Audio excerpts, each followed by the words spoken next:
নমস্কার বন্ধুরা, ঝুমাস কিচেনে তোমাদের সবাইকে স্বাগত। আশা করি বন্ধুরা তোমরা প্রত্যেকেই ভালো আছো এবং সুস্থ আছো। আজকে আমি তোমাদের সাথে রেসিপি শেয়ার করব ওরিও কেক। এবার দেখো কি করে করব, তাহলে তোমরা দেখতে থাকো। এখানে 6 প্যাকেট ওরিও বিস্কিট নিয়েছি। এবার বিস্কিটগুলোকে কেটে গ্রাইন্ডার জারে একটু গুঁড়ো করে নিতে হবে।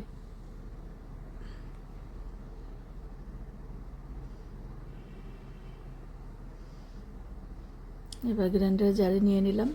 এবার বাকিটাও আমি সব নিয়ে নেব। এবার দেখো গুঁড়ো হয়ে গেছে, এবার ঢেলে নিলাম। এবার বাকিটাও গুঁড়ো করতে হবে।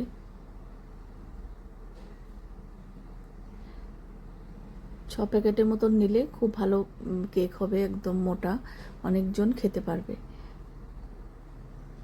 এবার দেখো সবগুলো করা হয়ে গেছে, ঢেলে নিলাম। আর এখানে হাফ বাটি ঘি আছে, কোনো কিন্তু সাদা তেলে করব না, আমি ঘি দিয়েই করব কেকটা।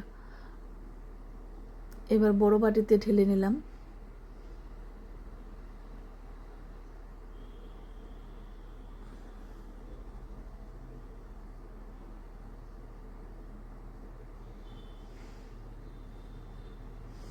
এবার দুধ দিয়ে ব্যাটারটাকে তৈরি করতে হবে, তাহলে কিন্তু টেস্টটা খুবই ভালো হবে। আর কোনো রকম চিনি দেব না।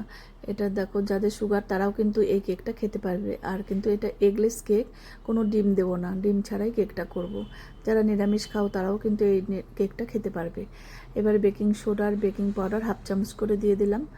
যদি বিস্কুটের পরিমাণ বেশি থাকে তাহলে এই বেকিং পাউডার আর বেকিং সোডাটা একটু বাড়িয়ে দিতে হবে পরিমাণ বুঝে।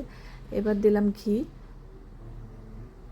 ঘি দিলে দেখবে কেকের টেস্টটা কিন্তু দারুণ হবে।